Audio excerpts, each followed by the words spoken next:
adalah jika di kelas 12 MIPA 7 nomor absen 1. Di sini saya akan mempresentasikan materi tentang akuntansi sebagai sistem informasi. Sebelum kita masuk ke dalam materi, mari kita mengetahui sejarah tentang akuntansi. Pada awalnya, pencatatan transaksi perdagangan dilakukan secara sederhana, yaitu dicatat pada buku, kulit kayu, lempengan, tanah liat, dan daun. Adapun catatan tertua yang berhasil ditemukan dan masih tersimpan sampai saat ini, yaitu berasal dari Babilonia pada 3600 sebelum Masehi. Akuntansi mulai digunakan di Cina pada pemerintahan dinasti Qing. Pada abad 15 terjadi perkembangan akuntansi bersama dengan ditemukannya sistem pembukuan berpasangan oleh pedagang Venesia yang merupakan kota terkenal di Italia pada masa itu. Akuntansi baru diakui sebagai ilmu pada tahun 1494 berkat jasa Luca Pacioli. Siapa itu Luca Pacioli? Luca Pacioli adalah seorang ahli matematika di Prancis berkebangsaan Italia yang mengarang buku berjudul Summa de Arithmetica Geometrica Proportionis Leonita. Dalam buku tersebut terdapat bagian khusus yang membahas akuntansi berjudul Tractatus de Computis et Scriptorio yang memuat sistem pembukuan berpasangan. Lalu, bagaimana perkembangan akuntansi di Indonesia?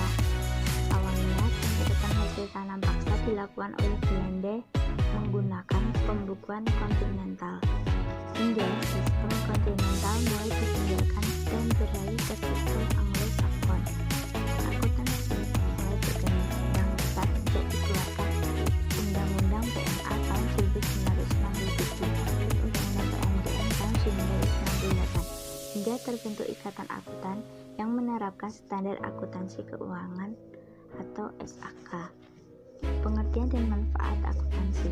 Akuntansi merupakan sebuah informasi yang menjelaskan kondisi keuangan perusahaan kepada pihak-pihak yang membutuhkan laporan tersebut untuk segala jenis kegiatan dan juga untuk menentukan keputusan. Manfaat akuntansi. Manfaat akuntansi dibagi menjadi dua, manfaat umum dan manfaat khusus. Manfaat umum yaitu memperoleh informasi secara akurat dan sebagai alat pertanggungjawaban manajemen kepada pemilik perusahaan. Sedangkan manfaat khusus yaitu memperoleh informasi keuangan yang dapat dipercaya, memperoleh laba, informasi mengenai kebijakan yang digunakan perusahaan, serta aktivitas pembiayaan dan investasi. Akuntansi sebagai sistem informasi yaitu input atau dokumen dasar diproses secara manual atau komputer, lalu output informasi keuangan. Informasi keuangan dibagi menjadi dua, laporan keuangan dan info keuangan lainnya. Bentuk laporan keuangan terdiri dari laporan laba rugi, neraca, perubahan modal, dan arus kas. Laporan keuangan bersifat normatif dan ringkas, fokus pemakaian terhadap pihak eksternal. Sedangkan bentuk info keuangan lainnya adalah penuh, diferensial, bertanggung jawab, dan lain-lain.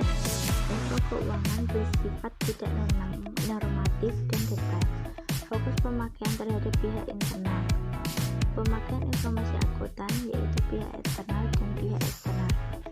Pihak internal adalah pihak yang melakukan perencanaan, pengorganisasian, pengarahan, dan pengendalian organisasi, seperti manajer pemasaran, kepala bagian produksi, dan direktur keuangan.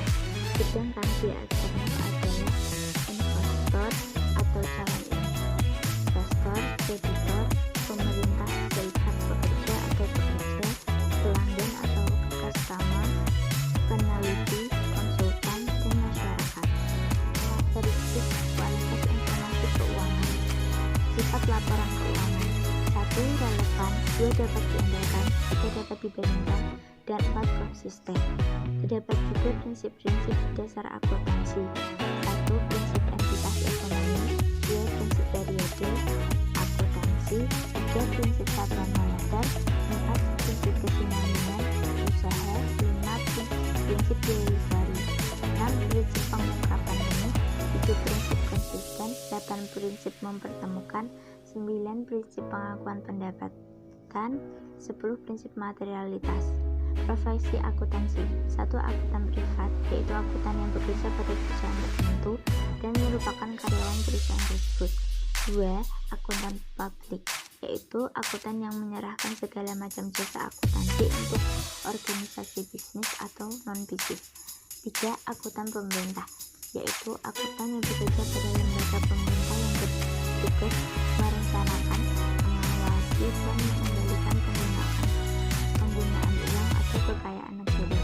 4. Akuntan pendidik, yaitu akuntan yang bertugas menyampaikan ilmu akuntansi kepada para pelajar dan mahasiswa.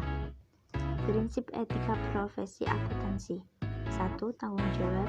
2. Kepentingan publik. 3. Integritas atau profesional. 4. Objektivitas atau netral. 5. Deklar atau berhati-hati. 6. Cakupan dan sifat layanan selalu mematuhi prinsip-prinsip. Sekian presentasi dari saya. Wassalamualaikum warahmatullahi wabarakatuh.